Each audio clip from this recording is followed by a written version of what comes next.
Ring road కాడి నుంచి మా పీటర్ గారింటికి 10 రూపాయలు అన్నాను. కాదు ఇంకో పావలా ఎక్కువ అన్నావు. సరే అన్నాను. ఇక్కడికి వచ్చిన తర్వాత ఇంకో పావలు అడిగితే ఇవ్వడానికి నేనే షోలో పువ్వు పెట్టుకున్నాను అనుకున్నావా? నా పేరు నాగన్న కాదు, నాగేశ్వరరావు. ఏమిటయ్యా నాగేశ్వరరావు, ఏమిటి హడావిడి, ఏమిటివన్నీ? అందుకే మిమ్మల్ని ఎప్పుడు కళ్ళజోడు పెట్టుకోమని చెప్పేది. అవి పూలండి, ఇవి పళ్ళండి. అవును, ఏం చేస్తున్నారు? పనేం లేదు, గోల్డ్కి వెళ్ళుకుంటున్నా. అది కనపడతానే ఉంది, అందుకే కొత్త కేసు పెట్టుకొచ్చా. కొత్త కేసా? పార్టీ ఎక్కడ? ఏది? పార్టీని తీసుకొచ్చి సరాసరి మీ చేతిలో పెడితే ఆ తర్వాత నా చెవిలో పువ్వు పెడదామని చూస్తున్నారా? ఆ పప్పులేం ఉడకో. అందుకే ముందు పూలు పళ్ళు, తర్వాతే పార్టీ. ఇదిగో నాగేశ్వరరావు, కేసు తెమ్మని నేను అడగలేదయ్యా, నువ్వే తెచ్చానంటున్నావు. తెస్తే లేకపోతే పో. ఓయ్ ఓయ్ ఓయ్ ఓయ్ ఓయ్ ఓయ్ ఓయ్ ఆగండి. ఓయ్ ఓయ్ ఓయ్ ఓయ్ ఇదేనండి మీ చదువుకున్న వాళ్ళతో వచ్చిన చిక్కు. వ్యాపారాన్ని వ్యవహారం అనుకుంటారు, వ్యవహారాన్ని వ్యాపారం అనుకుంటారు. రే ఆ పూలు పళ్ళు అక్కడ పెట్టిపోరా, నీ వ్యాపారం అయిపోయిందిగా. ఇప్పుడు నేను వచ్చింది మీతో వ్యాపారానికి. వ్యాపారం చేయడానికి నేనేమన్నా చింతపడం అనుకున్నావా? లాయర్ని.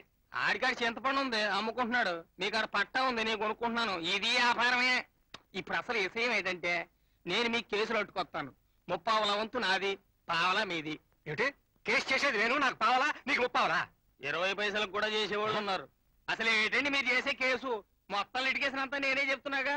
మీరు ఒప్పుకుంటారా? లేకపోతే అరండాలపేట అబద్ధాల దగ్గరికి వెళ్ళమంటారా? ఆయన అయితే 5 పైసలకే ఒప్పుకుంటాడు. మనసా, వీడు చెప్పేది నిజమే. ఎందుకైనా మంచిది, ఒప్పేసుకో ఒప్పేసుకో. ఎంతకీ ఒప్పుకున్నట్టేనా? లేక చేస్తానా? అలాగే కాని. అమ్మయ్యా, ఇందా ఈ ఎంటికాయ తినండి. నాకు బాగా తినండి, మా నాయన తినండి. తినండి.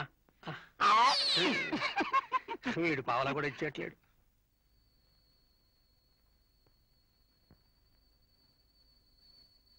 పాడు సినిమా, ఒక పాట లేదు, ఒక ఫైట్ లేదు.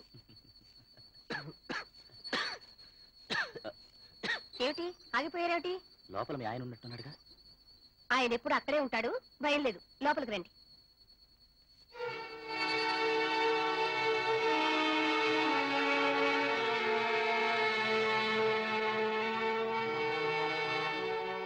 ఏమయ్యా, ఇంకా భుంచలేదా?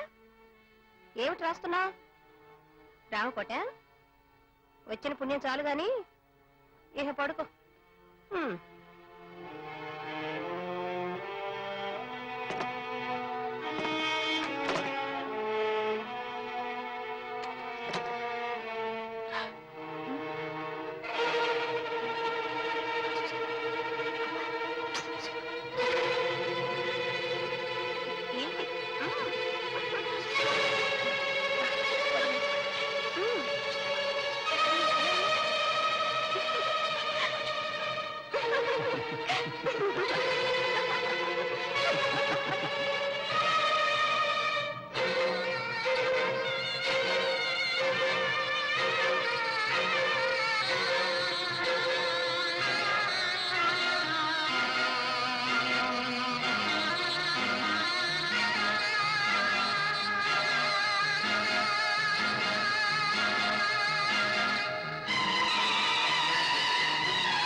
రవి, నా చెల్లెలు, నా చెల్లెలు, నా చెల్లెలు.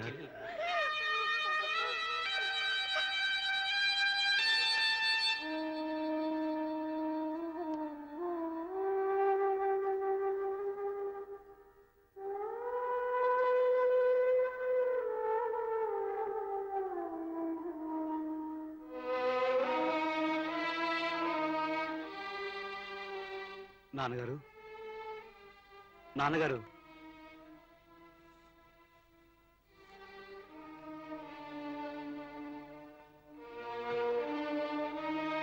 ఈ ప్రపంచంలో నాకున్న ఒక్కగానొక్క స్నేహితుడు ఈశ్వర్.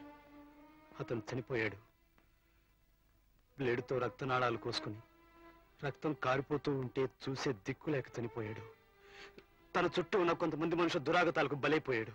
ఇక మిగిలింది అతని చెల్లెలు పద్మ, నాన్న వాళ్ళని కోల్పోయిన అనాథ. ఆమె బాధ్యత నేను స్వీకరించాను నాన్నగారు. ఆమెకి ఏ లోటు రాకుండా చూస్తానని, పెళ్లి చేసి ఆమెకు మంచి జీవితాన్ని ఏర్పాటు చేస్తానని నా స్నేహితుడికి మాటిచ్చాను. మాట నిలబెట్టుకోవడం నా బాధ్యత, కానీ నా బాధ్యతని మీ మీద పెట్టలేను. అందుకే పద్మను ఎక్కడైనా ఉంచి ఆమెకు దారి చూపించాలని ప్రయత్నిస్తాను. వస్తాను గారు, వస్తానమ్మా. అమ్మా పద్మ, రామ్మ, లోపలికి రామ్మ.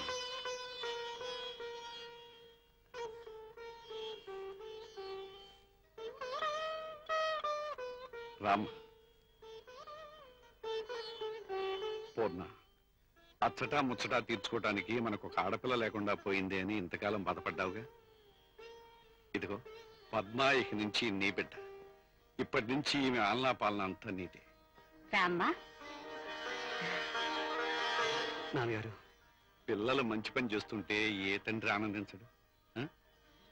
Take it easy, take it easy.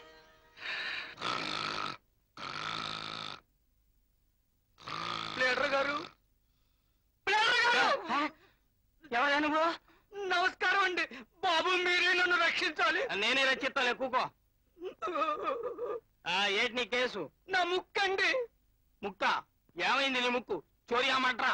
రెండూ కాదండి, కొరికేసిందండి. కొరికేసిందా? ఎవరు? మారండి. ఇంకా నయం, అంతటితో వదిలేసింది. అయితే ఇప్పుడు ఏమంటావు? దాని మీద కేసు ఎట్టేయాలండి. పెట్టొచ్చు, కానీ నిలవదు, కేసు పోద్ది. ఎందుకనండి? అదంతేనయ్యా, నీకు లిటిగేషన్ తెలవదు. కోర్టులో ఆడదాని మాటకే ఇలువ ఎక్కువ. అదే చావు వచ్చిందండి. నా కొంపలో కూడా దాని మాటకే ఇలువ ఎక్కువండి. అయితే ఇప్పుడు ఏం చేద్దామంటారు? ఓ పని చేయి, చేతైతే నువ్వు దాని ముక్కు కొరికే. బాగానే ఉందండి. మా ఆయనే ఉంటే మంగళవారితో పని ఏంటన్నట్టు, ఆ ధైర్యమే ఉంటే మీ కాడికి ఎందుకు వస్తాను? కొరికింది చాలు, ఇంకేమీ కొరకొద్దని 2 చేతులు ఎత్తి దండం పెట్టు.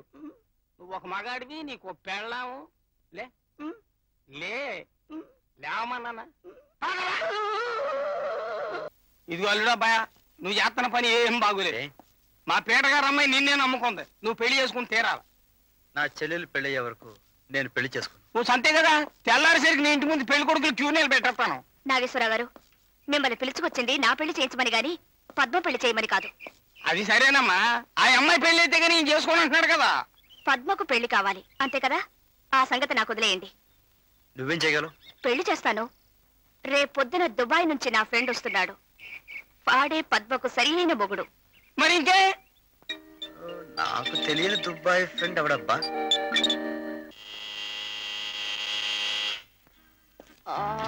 హాయ్ బ్యూటీ, నువ్వేనా పద్మ?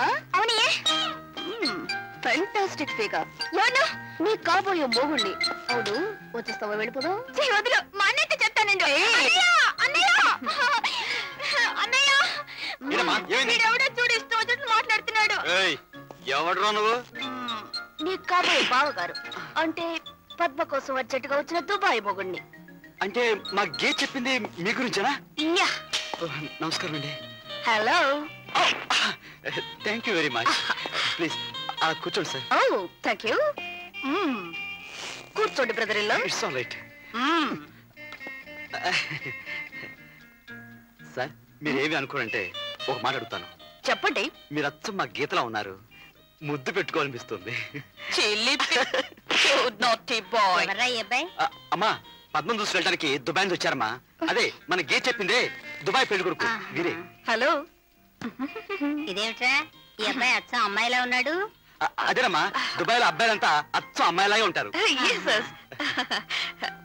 కూర్చోండి బ్రదర్ ఇన్ లా.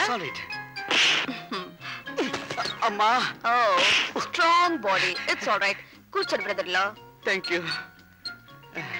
మిమ్మల్ని కొన్ని ప్రశ్నలు అడుగుతాను. క్యా బక్తే హో?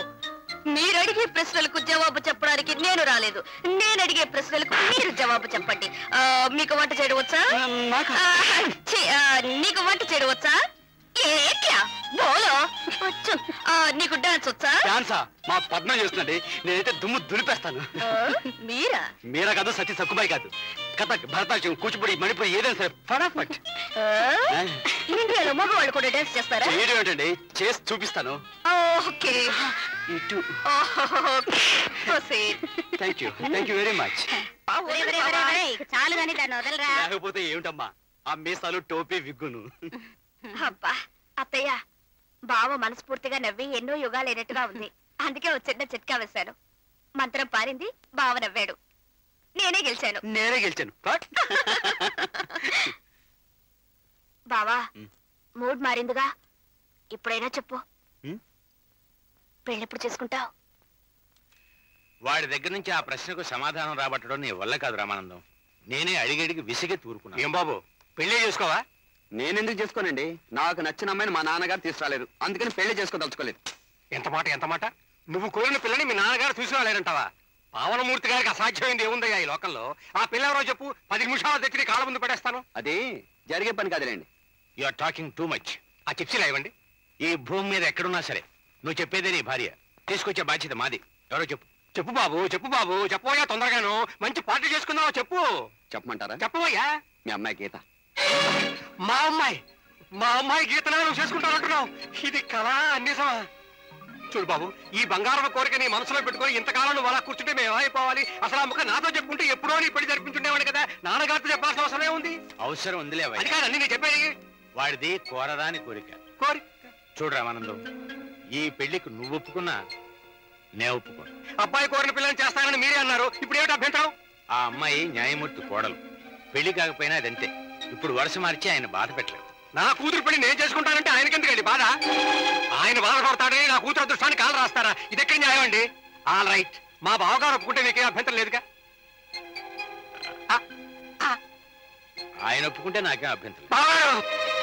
బావగారు చేతులు జోడించి ప్రార్థిస్తున్నాను. మనం ఏమేమో అనుకున్నాం, ఎన్నెన్నో ఆశలు పెట్టుకున్నాం. అయ్యా, నా కూతురు అదృష్టం బాగుంటే ఇంతవరకు మీ అబ్బాయితో పెళ్లి జరగలేదు. ఇప్పుడు పావనమూర్తి గారి అబ్బాయి చేసుకుంటానంటున్నాడు. మీరు అంటే ఈ పెళ్లి జరిగిపోతుంది. గీత మీ బిడ్డ అయితే రవి లాంటి వాడికి ఇచ్చి దాని జీవితం నాశనం చేస్తారా? బావగారు ఒప్పుకోండి. పావనమూర్తి గారు ఆస్తి గలవాడు, అంతస్తు గలవాడు, ఒక్కడే కొడుకు. బావగారు నా బిడ్డ సుఖపడిపోతుంది, ఒప్పుకోండి బావగారు. నీ బిడ్డ పెళ్లికి నా పెత్రం ఏంటి రామానందం? అలాగే నీ ఇష్టం వచ్చిన వాళ్ళకి ఇచ్చి చేసుకోవచ్చు. ఒప్పుకున్నాడండి, ఒప్పుకున్నాడు. మా బావగారు పెద్ద మనిషి అండి, పెద్ద మనిషి, ధర్మప్రభు ఒప్పుకున్నాడు. సరే ఒప్పుకున్నాడండి. నా మాట మీద నమ్మకం లేదా? కావాలంటే అడగండి. వస్తున్నా కదయ్యా. మీరు మాట అడగండి, బాగుంటుంది. చూడు న్యాయమూర్తి, ఇందులో బలవంతం లేదయ్యా. నీకు మనస్ఫూర్తిగా ఇష్టమైతేనే ఈ పెళ్లి జరుగుతుంది. పిల్లలేదో ఆశ పెడతారు. నేను ఎందుకు చెబుతున్నానంటే రేపు మళ్ళీ మన మధ్య మనస్పర్ధలు రాకూడదు. ఏం రామానందం? అంతేనండి. మీ అబ్బాయి పెళ్లి నువ్వు చేసుకుంటుంటే మన ఇద్దరి మధ్య మనస్పర్ధలు ఎలా వస్తాయి? మీ ఇష్టం వచ్చినట్టు చేసుకోండి. అదేం గొప్ప కాదు, ఇదే చూస్తాను. ఏమిటి నువ్వు చూసేది? నేను వేస్తాను. బెట్ ఎంత? ఎంత ఎంత? 100 రూపాయలు రా. 100 రూపాయలు. Okay bet. సరే. ఏమిటిది? నా ఇష్టం, మంత్రం వేసుకుంటాను. మంత్రం అట మంత్రం.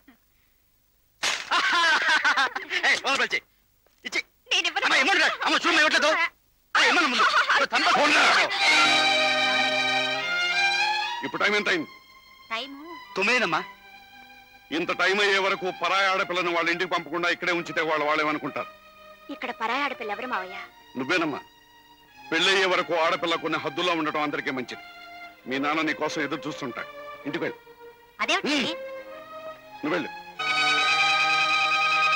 అల్లుడు, ఇంకొక కప్పు కూడా తీసేసుకో. స్ట్రాంగ్ గా కలిపాను. ఏమిటిది మామగారు, ఇప్పుడు 10 సార్లు ఇచ్చారు, తాగాను. మీ కాఫీతో నా కడుపు కదిలేలా ఉంది. వచ్చేస్తుంది బాబు, వాళ్ళ అత్తయ్య గారి ఇంటికి వెళ్ళింది కదా, వచ్చేస్తూ ఉంటుంది. ఏం రావటం ఏమో.